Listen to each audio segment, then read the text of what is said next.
வணக்கம் viewers, welcome back. So இந்த Amazon Flipkart டீலில் நீங்கள் என்னென்ன பொருள் வாங்கியிருக்கீங்க அப்படிங்கிறத எனக்கும் உங்கள் கூட சேர்ந்து தெரிஞ்சுக்கணும்னு ஆசை தான். அதனால் நீங்கள் அது என்னெல்லாம் அப்படிங்கிறத மறக்காம கமெண்ட்டில் சொல்லுங்கள் அப்படின்னு சொல்கிறதுக்காக இந்த வீடியோ இல்லை. ஃபேக்ட் என்னென்னா, வாங்கின பொருள் கரெக்டாக நம்மளை வந்து சேர்ந்துதா கரெக்ட், அதுக்கு தான் ஓப்பன் பாக்ஸ் டெலிவரியில் இருக்குது. அதனால் கரெக்டாக தான் வந்துருச்சு, அதெல்லாம் ஓகே. இதெல்லாம் ஒரு பக்கம் இருக்கட்டும். இருந்தாலும் இந்த டீல்ஸில் ஒரு சில ப்ராப்ளம்ஸை நம்ம டீல் பண்ண வேண்டியதாக இருக்குது. டீலில் ப்ராப்ளம் டீல் பண்ணுறது ரொம்ப யூஸ்வலான ஒரு விஷயமா மாறிக்கிட்டு தான் வருது. ஏன் இதை சொல்கிறேன் அப்படின்னு பார்த்தா,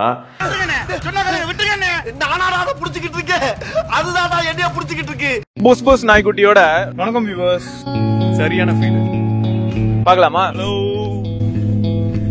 ஹலோ ஹலோ ஹலோ. பொதுவாக எக்ஸ்சேஞ்ச் ரிலேட்டட் இஷ்யூஸ் இருக்குது, அதை பற்றி வரேன்.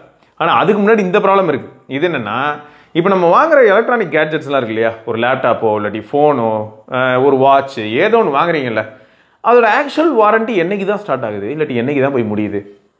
நம்ம பொதுவாக இந்த மாதிரி ஆன்லைனில் வாங்கும்போது நம்ம என்ன நினைப்போம், யாருன்னு நம்மளை என்னங்க ஏமாற்ற போகிறாங்க, அதான் இன்வாய்ஸ்லாம் கொடுத்துட்றாங்களே, எல்லாமே கரெக்டாக தான் இருக்கும், அதான் இல்லை டேட் ஆஃப் பர்ச்சேஸ் இருக்கு அப்படின்னு தான் நம்ம நினைப்போம்.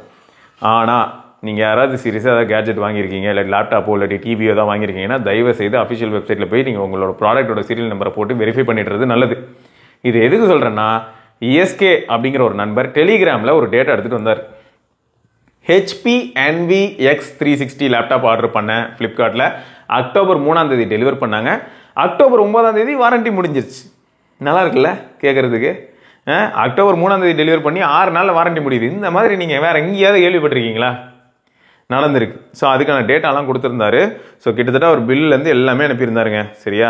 இது எதுக்காக இவர் வந்து நம்மகிட்ட கன்வே பண்ணுறாரு அப்படின்னு பார்த்தா, இவருக்கு நியாயம் கேட்கறதுக்கு இவர் முயற்சி பண்ணி கேட்டு பாருன்னு வச்சுக்கோங்க. கரெக்டு தான். இவர் 1 hour உட்காந்து போராடி கஸ்டமர் சப்போர்ட் கிட்டலாம் பேசி எல்லா பஞ்சாயத்தையும் முடிச்சு 1 year வாரண்ட்டி வாங்கிட்டார், கிளைம் பண்ணிட்டார். ஆனால் உள்ளே போய் வெரிஃபை பண்ணும்போது எப்படிலாம் திரும்ப இருந்திருக்கு, நான் அதை காட்டுறேன் பாருங்க. September 8 start date coverage factory warranty by HP. September 8 2023 அன்னைக்கு வாரண்ட்டி ஆரம்பிக்குது. எண்டு டேட் நவம்பர் 6 அப்படின்றது அஃபிஷியல் வெப்சைட்டில் வேறு இருக்குது. ஸோ அப்போது டைம் ரிமைனிங் அப்படின்னு போட்டு 30 நாள் இன்னும் உங்களுக்கு வாரண்ட்டி இருக்குங்க, சந்தோஷமாக யூஸ் பண்ணுங்க அப்படின்னு சொல்லி டேட்டா பார்த்துருந்துருக்காரு. இதை தாண்டி வெளியில் பார்க்கும்போது அக்டோபர் 9 முடியுதுன்ற மாதிரியான ஒரு சில டேட்டாவும் பார்த்துருக்காரு.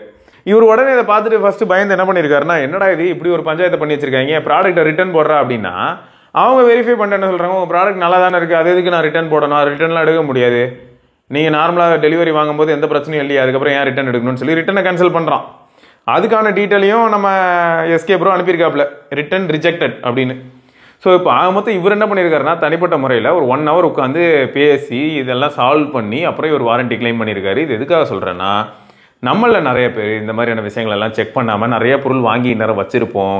அதுக்கு வாரண்ட்டி இருக்கா இல்லையாங்கிறத தயவு செய்து அஃபிஷியல் வெப்சைட்லேயே போய் வெரிஃபை பண்ண முடியும்னா பண்ணிக்கோங்க. மோஸ்ட்டாக ப்ராடக்ட்டோட சீரியல் நம்பரை பேஸ் பண்ணி தான் வெரிஃபை பண்ணுற மாதிரி இருக்கும். ஸோ தயவு செய்து அதை பண்ணிக்கோங்க. ஏன்னா வாங்கின ஒரு சந்தோஷத்தில் நீங்கள் பாட்டுக்கு யூஸ் பண்ண ஆரம்பிச்சிருவீங்க. இதெல்லாம் எவ்வளோ பேர் செக் பண்ணுவீங்க? உங்ககிட்ட வந்த ப்ராடக்ட் வந்து நல்லா இருக்குது, புதுசாக இருக்குது, நீங்கள் தான் சீல் கட் பண்ணுறீங்க, எல்லாம் பண்ணிடுறீங்க, புது ப்ராடக்ட்டை கான்ஃபிகர் பண்ணுறீங்க, யூஸ் பண்ண ஆரம்பிச்சிருவீங்க. எவ்வளோ பேர் இந்த மாதிரியான டீட்டெயில்ஸை ஃபர்ஸ்ட் ஆஃப் ஆல் போய் வெரிஃபை பண்ணுவீங்க? தயவு செய்து வெரிஃபை பண்ணிவிடுங்க. ஸோ அதுக்கு தான் முக்கியமாக இந்த வீடியோ. அடுத்து நம்ம பிரவீன், இது வந்து புது பிரச்சனைலாம் இல்லை, அதுவும் இவர் பிரச்சனையை எடுத்துகிட்டு வரும்போது நீங்கள் நினைக்கலாம், என்னையா ஒரே பிரச்சனையாக எடுத்துகிட்டு வந்துட்டு இருக்க, உனக்கு ஒரு வேலை இல்லையா அப்படின்னு கேட்கலாம். அவர் என்ன மாதிரியான ஒரு பதிலை போட்டிருக்காரு பாருங்க. என்ன ப்ரோ ஃப்ளிப்கார்ட் மாதிரியே நீங்களும் ரெஸ்பாண்டே பண்ண மாட்டீங்களே அப்படின்னு போட்டிருக்காரு.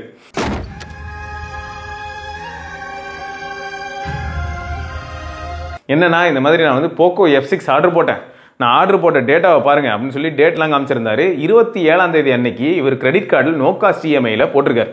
அதே சமயம் எக்ஸ்சேஞ்சையும் சேர்த்து தான் அப்ளை பண்ணியிருக்காரு. ஸோ 27 ஆர்டர் போட்ட இவருக்கு அப்டேட் எப்படி வந்திருக்குன்னு பார்த்தீங்கன்னா, 27 8 அது 9 மணி வச்சுக்கோங்களேன், 8:56 PM பெங்களூர் அப்படின்னு இருக்கு. அப்படியே அது மாறி மாறி மாறி 28 மத்தியானம் 11:54 சென்னைக்கு வந்துருச்சு. அதுக்கப்புறம் ஃப்ளிப்கார்ட் ஃபெசிலிட்டியிலேருந்து வெளில எடுத்துகிட்டு போயிட்டாங்க, திரும்பியும் லோக்கல் ஃப்ளிப்கார்ட் ஃபெசிலிட்டிக்கு வந்துருச்சு சென்னையில். இப்போ இதில் என்ன ஹைலைட்னா, இவருக்கு வந்து எக்ஸ்சேஞ்ச் அப்படிங்கிற ஒரு கண்டிஷன் இருக்குது. ப்ராடக்டை கையில் கொடுக்கணும், அதே சமயம் எக்ஸ்சேஞ்ச் எடுக்கணும். இது நடந்துச்சா அப்படின்னு கேட்டிங்கன்னா, அதுக்கு ஒரு ஸ்க்ரீன்ஷாட் அனுப்பியிருந்தார். இதுக்கு இடையில நடந்த பிரச்சனையும் சொல்கிறேன். அதுக்கு அவர் அனுப்பியிருக்கிற ஸ்க்ரீன்ஷாட் என்னென்னா, சென்னைக்கு வந்துருச்சா, சென்னைக்கு வந்து என்னைக்கு வந்து சேர்ந்தது அப்படின்னு பார்த்தீங்கன்னா, விருகம்பாக்கம் ஹப்புக்கு போயிருக்கு. அது என்னைக்குன்னா 28 29 ரிசீவ்ட் அட் விருகம்பாக்கம்னு திரும்ப dispatched to Virugambakkam, received at விருகம்பாக்கம்னு திரும்ப வந்து சண்டே அன்னைக்கு சொல்லியிருக்காங்க. அடுத்து அவுட் ஃபார் டெலிவரி என்னைக்குன்னா அக்டோபர் 1 திரும்ப அன்சக்சஸ்ஃபுல் அன்டெலிவர்ட் அப்படின்னு போட்டாங்க. திரும்ப அன்சக்சஸ்ஃபுல் அன்டெலிவர்ட் அடுத்த நாளும் 4 ரிப்பீட், திரும்ப 6 ரிப்பீட், திரும்ப 7 ரிப்பீட். முடியல தலைவரே. சரி, ஸோ ஆக மொத்தம் பாருங்களேன், கடைசி வரைக்கும் இவருக்கு வந்து அவரோட பொருளை கொண்டு வந்து இவங்க டெலிவர் பண்ணல. இதில் சேலஞ்ச் என்னன்னா, அவர் வேற நோ காஸ்ட் இஎம்ஐல கிரெடிட் கார்டில் போட்டிருக்காரு. இப்போ எக்ஸ்சேஞ்ச் அப்படிங்கிற ஒரு விஷயத்தை ஆல்ரெடி நாங்கள் எக்ஸ்பிளைன் பண்ணியிருப்போம். எக்ஸ்சேஞ்ச் எடுக்கிறதுக்கு வரவங்க அதுக்கு என்ன ப்ராடக்ட் அப்படிங்கிறத பேஸ் பண்ணி அதை எக்ஸ்க்ளூட் பண்ணவும் ட்ரை பண்ணுறாங்க. ஐயோ இந்த ப்ராடக்ட்டை போயிட்டு வாங்கிட்டு நமக்கு பெரிய பஞ்சாயத்தாக இருக்கும், அது வேணாம் அப்படின்ற மாதிரியான டிசிஷனுக்கும் அவங்க போயிடுறாங்க. இப்போ இதில் வாங்க நினைச்ச ஒரு சிலர் எந்த மனநிலைக்கு போயிடுறாங்க தெரியுமா? ஐயா இந்த ஃபோனை மட்டுமாவது கொண்டு வந்து கொடுத்துட்டு போ, நான் எக்ஸ்சேஞ்சுக்கு என்ன அமௌண்ட் வந்ததோ அந்த காசையே நான் பே பண்ணிடுறேங்கிற மைண்ட் செட்டுக்கே வந்துட்டாங்க. ஈவன் இவரும் அதே தான் சொல்கிறாரு. சரி, கஸ்டமர் சப்போர்ட் ரீச் பண்ணால் ஃப்ளிப்கார்ட்டில் என்ன சொல்லியிருக்காங்கன்னா 48 hours உங்களுக்கு ஒரு டிக்கெட் இஷ்யூ பண்ணியிருக்கேன், 48 hours இதை வந்து ரிசால்வ் பண்ணலாம் அப்படின்னு சொல்லிட்டாங்க. அது 48 hours கடந்து போய்கிட்டு தான் இருக்குன்னு வைங்க. இவர் அடுத்து என்ன பண்ணியிருக்காருன்னா, ஐயா நீங்கள் எதுவுமே பண்ணுற மாதிரி தெரியல, தயவு செய்து எனக்கு உங்கள் ஹப் எங்கே இருக்குன்னா சொல்லுங்க, நான் நேரில் போயாவது பார்த்து பேசி வாங்கிக்கிறேன் அப்படின்னு சொன்னதுக்கு ஹப் அட்ரஸ்லாம் சொல்ல முடியாது, பிரைவசி இஷ்யூ, பிரைவசி வயலேஷன், அதையும் கொடுக்கல. ஸோ இப்போ இவர் எந்த அளவுக்கு போயிட்டு இருக்காருன்னு பார்த்தீங்கன்னா, தேங்க்ஸ் ப்ரோ, அப்படியே இதுக்கு ஒரு சொல்யூஷன் சீக்கிரமாக கண்டுபிடிச்சி சொல்லுங்க ப்ரோ. இப்போ ரீஃபண்ட் வரதுக்குள்ள இஎம்ஐ டேட் வந்தால் அமௌண்ட் கட்டணுமா? அண்ணே இப்போ இதானே ஃபேஷன். சரி, இதை பற்றி நீங்கள்லாம் என்ன நினைக்கிறீங்க? இப்போ வந்து ரீஃபண்டு இந்த மாதிரியான விஷயங்கள்லாம் வரதுக்கு இவங்க வந்து டிலே பண்ணுறாங்கன்னு வைங்களேன், 10 working days இல்லாட்டி 5 working days இந்த மாதிரிலாம் பண்ணி விட்டாங்கன்னா, அப்போ அதுக்குள்ளே சப்போஸ் பில்லிங் டேட் வந்துருச்சுன்னா அப்போ இவர் கட்டணுமான்னு கேட்குறாரு. இதுக்கு நான் என்ன சொல்கிறது, இது ரிலேட்டடாக நிறைய பேசியாச்சு. இது வந்து ஒரு பெயின்ஃபுல்லான ஒரு சுச்சுவேஷன் தான். இந்த மாதிரியான சுச்சுவேஷன் வராமல் இருக்கிறதுக்கு என்னென்ன பண்ணணுமோ கொஞ்சம் உஷாராக பண்ணிக்கோங்க. எனக்கு தெரிஞ்சு எக்ஸ்சேஞ்சுங்கிற ஒரு விஷயத்துக்குள்ளே நீங்கள் போகிறதா இருந்தால் பெட்டர் வெளியிலேயே விற்றுருங்க, OLXல விற்றுருங்க, இல்லாட்டி கேஷிஃபை, ஏதாவது ஒரு மோடு, என்ன மோடு வந்து நம்ம மார்க்கெட்டில் அவைலபிளாக இருக்கோ அதில் விற்றுருங்க. விற்றுட்டு அதை கேஷாக மாற்றி வச்சுக்கிட்டு கூட நீங்கள் ஆர்டர் போடுங்கன்றேன். இது செம்ம ரிஸ்க்காக ஃபீல் ஆகுது. கடைசியில் வந்து ப்ராப்பராக வந்து ப்ராடக்ட் அவங்க கிட்ட வந்து சேரலையே. இப்போ இந்த வீடியோ பார்க்குற உங்களில் எவ்வளோ பேருக்கு இதே மாதிரியான இஷ்யூ நீங்கள் ஃபேஸ் பண்ணீங்க? ப்ராடக்ட் ரிசீவ் ஆகிறதுக்குள்ள சாவணும். ஒரு நாளாவது சீக்கிரமாக டெலிவரி ஆயிருக்கா? இல்லை. ஓகேங்க, ஸோ இந்த மாதிரி நிறைய ப்ராப்ளம்ஸ் ஆக்சுவலாக நடந்துட்டு தான் இருக்குது. வாரண்டி மறக்காமல் எல்லாருமே கொஞ்சம் செக் பண்ணிக்கோங்க. இப்போ ரீசெண்டாக நீங்கள் அமேசான், ஃப்ளிப்கார்ட் இதில் வாங்கியிருந்தாலும் சரி, நீங்கள் வாங்கின பொருளோட வாரண்டியை எப்பயுமே கிராஸ் வெரிஃபை பண்ணுறது ரொம்ப நல்லது. எக்ஸ்டெண்ட் பண்ணுறது ஓரளவுக்கு நல்ல ஆஃபரோட எங்கேயாவது கிடைக்குதுன்னா வாரண்டி எக்ஸ்டென்ஷன் வந்து ஒர்த்தா இல்லையாங்கிறத ஒரு தடவை செக் பண்ணிக்கோங்க. செக் பண்ணிவிட்டு அந்த வாரண்டி எக்ஸ்டென்ஷனில் என்னென்ன டேர்ம்ஸ் அண்ட் கண்டிஷன்ஸ் எல்லாம் வந்து அப்ளை ஆகும் அப்படிங்கிறதையும் செக் பண்ணிக்கோங்க. சில டேமேஜஸ் எல்லாம் அவங்க கவர் பண்ண மாட்டேன்னு லேட்டர் தான் சொல்லுவாங்க. அதனால் நீங்கள் இப்போயே அது எல்லாத்தையுமே வெரிஃபை பண்ணிவிட்டு நீங்கள் பே பண்ணுங்கள். ஸோ இது எல்லாத்தையும் மறக்காம செக் பண்ணிக்கோங்க. ஸோ பிரவீன் ப்ரோக்கு என்ன சொல்கிறதுன்னு எனக்கு தெரியல. முடிஞ்ச அளவுக்கு கேன்சல் பண்ண ட்ரை பண்ணோம், பட் கேன்சல் ஆப்ஷன் இல்லை. எங்கேயுமே கேன்சல் அப்படிங்கிற ஒரு விஷயத்தை அழுத்த முடியல. ரெக்வஸ்ட் பண்ணாலும் கூட என்ன சொல்கிறாங்களா, கஸ்டமர் சப்போர்ட் கால் பண்ணி கேன்சல் பண்ணி விடுன்னு சொன்னாலும் பண்ண மாட்டாங்க. ஸோ இவர் கொஞ்சம் இக்கட்டான நிலைமையில தான் இருக்காரு. ஸோ இந்த மாதிரி இன்னும் எவ்வளோ நண்பர்கள் இந்த மாதிரியான ஒரு நிலைமையில இருக்காங்கன்னே தெரியல. இது இன்னும் எத்தனை பேர் காசுக்காக வாங்க போகுதுன்னு தெரியல.